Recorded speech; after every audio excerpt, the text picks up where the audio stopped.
നമ്മുടെ ശരീരത്തിലെ ഓരോ കോശത്തിനും ഓരോ മനസ്സുണ്ട്, ഓരോ കോശവും ശ്വസിക്കണുണ്ട് എന്നൊക്കെ പറയുന്നുണ്ട്. അത് ശരിയാണോ? ഞാൻ പറഞ്ഞില്ലേ ഈ മൈക്രോകോസം മാക്രോകോസം എന്ന് പറയുന്ന സംഭവം നമ്മുടെ എന്നെ ഇവിടെ പിച്ച എനിക്ക് എവിടെയാ വേദന? എവിടെയാണോ പിച്ചുന്നത് അവിടെയല്ലേ വേദന. നമ്മൾ വേദന എന്ന് പറയുമ്പോൾ സാധാരണ എവിടെയാ പറയാ? എന്റെ മനസ്സ് വേദനിച്ചു, ബുദ്ധി വേദനിച്ചു, ചിന്ത വേദനിച്ചു എന്നൊക്കെയല്ലേ പറയാ. അവിടെ ഒന്നല്ല, എല്ലാ സെല്ലുകളിലും അതിൻ്റെതായ കോൺഷ്യസ്നെസ് ഉണ്ട്. എന്നെ അടിച്ചു കഴിഞ്ഞാൽ എനിക്ക് എവിടെയാ വേദന? എന്നെ കണ്ണ് കുത്തിയ എവിടെയാ എനിക്ക് വേദന? കണ്ണിൻ്റെ ഉള്ളിൽ തന്നെ വേദന, വേറെ എവിടെയെങ്കിലും വേദന വരുമോ? പക്ഷെ അത് കഴിഞ്ഞിട്ട് ഇയാളാണ് കുത്തിയതെന്ന് പറയുന്ന സമയത്ത് മനസ്സിൽ വേദന ആണോ അല്ലയോ? അല്ലേ? ചിലപ്പോ കുത്തൊന്നും വേണ്ട, അടിക്കാൻ നോക്കിയാൽ മതി, കൊണ്ടിട്ടേ ഇല്ല, അപ്പൊ ശരീരത്തിൽ വേദന ഇല്ലല്ലോ, ഉണ്ടോ? പക്ഷെ ഇയാൾ എന്നോട് ഇനി ഫിസിക്കലായിട്ട് വേണ്ട, നമ്മൾ എന്തെങ്കിലും ഒരു ചോദ്യം ചോദിച്ച് ഉത്തരം പറയാൻ പറ്റാത്ത സമയത്ത് ഒന്ന് ചിരിച്ചാൽ മതിയല്ലോ. ഇയാൾക്ക് അറിയില്ല എന്നുള്ള ബോധത്തോടു കൂടിയാണ് ചിരിച്ചെന്ന് നിങ്ങൾക്ക് തോന്നലുണ്ടായാൽ പോരെ, വേദനയായില്ലേ? ആണോ അല്ലയോ? അപ്പൊ ഈ വേദന എന്ന് പറയുന്നത് ഫിസിക്കൽ അല്ല, ഇമോഷണൽ അല്ല, ഇന്റലക്ച്വൽ അല്ല, പക്ഷെ ഇതൊക്കെയാണ്. ഇതൊക്കെ എവിടേക്കാ നമുക്ക് അനുഭവിക്കുന്നത്? നിങ്ങൾ എന്നോട് പറഞ്ഞത് കുഴപ്പമൊന്നുമില്ല, പക്ഷെ ഇയാളുടെ മുമ്പിൽ വെച്ച് പറയാൻ പാടില്ല. എന്താ കാരണം? നമ്മൾ സോഷ്യലി വളരെ ആക്റ്റീവ് ആവുന്നുണ്ട്. അത് എവിടെയാ? ശരീരത്തിലാണ് അല്ല, ബുദ്ധിയിലാണ്. ആണ്. നമുക്കൊരു സൊസൈറ്റി ഉണ്ട് എന്നുള്ളൊരു ബോധം മനസ്സിനല്ല, ബുദ്ധിക്കാണ്. ആ ബുദ്ധിയാണ് മനസ്സിനോട് പറയാ. ഇങ്ങനെയൊക്കെ കമ്മ്യൂണിക്കേറ്റ് ചെയ്യുന്ന കുറേ സംഭവങ്ങൾ നടക്കുന്നത് നമ്മുടെ ഉള്ളിലുള്ള DNA പോലെ. അതൊക്കെയാണ് മോഡേൺ സയൻസ് പറയുക. പക്ഷെ ആ മോഡേൺ സയൻസ് പറയുന്ന DNA അല്ല, ഇതിലൊക്കെയുള്ള സെല്ലുകളും ഒക്കെ ഒരേപോലെയാണ്. DNA പാറ്റേൺസ് ഒക്കെ എല്ലായിടത്തും ഒരേപോലെയാണ്.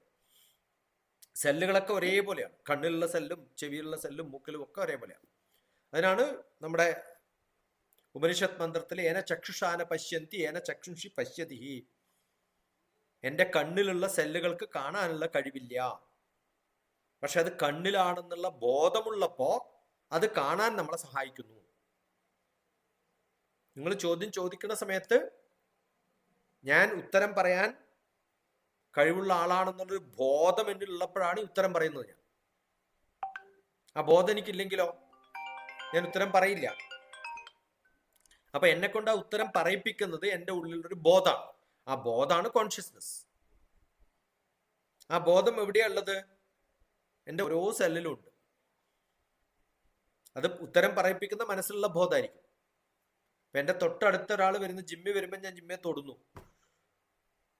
അതെന്തുകൊണ്ടാ? എൻ്റെ കയ്യാ പോണത്, എൻ്റെ മനസ്സറിഞ്ഞിട്ടൊന്നും അല്ല ചിലപ്പോൾ പോവാ. നമ്മൾ രണ്ടുപേരും നടക്കുന്ന സമയത്ത് അറിയാണ്ട് മറ്റൊരാളെ പിടിക്കുന്നത് മനസ്സറിഞ്ഞിട്ടൊന്നും ആവണമെന്നില്ല, അറിയാണ്ട് കാഷ്വലി തൊടുന്നതാണ്. അത് ആ ബോധം എൻ്റെ കൈക്കുണ്ട്, ഇയാളെ തൊടാം എന്നുള്ളത്. ചിലരുടെ അടുത്ത് എത്തുമ്പോഴോ അവരെ തുടരുത് എന്ന് എനിക്കൊരു തോന്നുന്നുണ്ടോ? അതാരാ ഈ തുടരുത് തൊടണം എന്ന് പറയുന്നത്? നമ്മുടെ ധാരണ മനസ്സാണെന്ന്. മനസ്സും ബുദ്ധിയൊന്നും അല്ല, ആ കൈക്കറിയാം. നമ്മൾ ചിന്തിക്കേണ്ട കാര്യമൊന്നുമില്ല അത്. ഞാൻ വീട്ടിലേക്ക് നടക്കുന്ന സമയത്ത് എന്തൊക്കെയോ ആലോചിച്ചുകൊണ്ട് നടക്കുമല്ലോ വീട്ടിലേക്ക്. എന്നാ വഴി മാറിപ്പോയിട്ടുണ്ടോ എപ്പോഴെങ്കിലും? ഗേറ്റിന്റെ അടുത്ത് നിന്നിട്ട് ഇതാണോ എൻ്റെ വീട് എന്നൊക്കെ ആലോചിച്ചിട്ടാണോ പോവാറ്? അല്ല, കാലിനും ബുദ്ധി ഉണ്ടെന്നാണ്. നടന്ന് നടന്ന് നടന്ന് ശീലിച്ച വഴികളൊക്കെ കാലിന് കൃത്യമായിട്ട് അറിയാം, അത് കൃത്യമായിട്ട് പോകും. ഓക്കെ, നിങ്ങളൊക്കെ പൊട്ട് തൊടുന്ന സമയത്ത് കറക്റ്റായിട്ട് ഇവിടെ പൊട്ട് തൊടില്ലേ? ഇല്ലേ? നിങ്ങളുടെ വീട്ടിലിരിക്കുന്ന ഏതെങ്കിലും ആണുങ്ങളോട് പറഞ്ഞാട്ടെ ഒന്ന് നെറ്റിൽ നിന്ന് പൊട്ട് തൊടാൻ. അവർക്ക് തൊടാൻ പറ്റില്ല. കാരണം സ്ഥിരമായിട്ട് കൈ പോയിട്ടില്ല അവിടെ. അവർ തൊട്ട് കഴിഞ്ഞാൽ കറക്റ്റ് ആവില്ല, അങ്ങോട്ടും ഇങ്ങോട്ടൊക്കെ പോകും.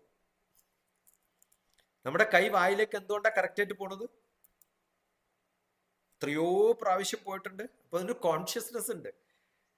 അപ്പൊ ശരീരത്തിന്റെ ഓരോ ഭാഗങ്ങൾക്കും കോൺഷ്യസ്നെസ് ഉണ്ട്, ഓരോ സെല്ലിനും കോൺഷ്യസ്നെസ് ഉണ്ട്. അപ്പോൾ ഈ ലൈഫ് ഫോഴ്സ് എനർജി എന്ന് പറയുന്ന ഒരു എനർജി ശരീരത്തിലുണ്ട്. ശരീരത്തിൽ ഓരോ സെല്ലുകളിലേക്കും അതിനെ ബിറ്റ് ബിറ്റായിട്ട് കാണാൻ പറ്റും. അത് തന്നെയാണ് ഈ പ്രകൃതിയിൽ കാണുന്നത്. എന്തുകൊണ്ടാണ് എല്ലാ നക്ഷത്രങ്ങളും എല്ലാ സ്റ്റാറുകളും എല്ലാ പ്ലാനറ്റുകളും ഇങ്ങനെ കറങ്ങിക്കൊണ്ടിരിക്കുന്ന ചോദിച്ചാൽ ആ ഒരു കോൺഷ്യസ്നെസ് ഇങ്ങനെ കറങ്ങണം. അതേ ഉത്തരാണ് എന്തുകൊണ്ടാണ് എല്ലാ ഇലക്ട്രോൺസും പ്രോട്ടോൺസിനും ന്യൂട്രോൺസിനും ഒക്കെ ന്യൂക്ലിയസിന് ചുറ്റും ഇങ്ങനെ കറങ്ങിക്കൊണ്ടിരിക്കുന്നത്. അങ്ങനെയാണ് ഇങ്ങനെ കറങ്ങിക്കൊണ്ടിരിക്കുന്നത്, നമ്മളിങ്ങനെ കറങ്ങിക്കൊണ്ടിരിക്കുക. അതൊരു തരത്തിലുള്ള കോൺഷ്യസ്നെസ് ആണ്. എല്ലാത്തിനും അതിൻ്റെതായ കോൺഷ്യസ്നെസ് ഉണ്ട് എന്നാണ്. യഥാ പിണ്ഡേ തഥാ ബ്രഹ്മാണ്ടേ. ആ ബ്രഹ്മാണ്ടം എന്ന് പറയുന്നത് എൻ്റെ ശരീരത്തിൽ ഒതുങ്ങാം, എൻ്റെ ആറ്റത്തിൽ ഒതുങ്ങാം, എൻ്റെ ഇലക്ട്രോൺസിൽ ഒതുങ്ങാം, ഈ കോസ്മോളജിയിലും ഒതുങ്ങാം. എവിടെയാണോ നമ്മുടെ ചിന്തകൾ അതനുസരിച്ച് തന്നെ വികാസം പ്രാപിക്കും, കുറയുകയും ചെയ്യും.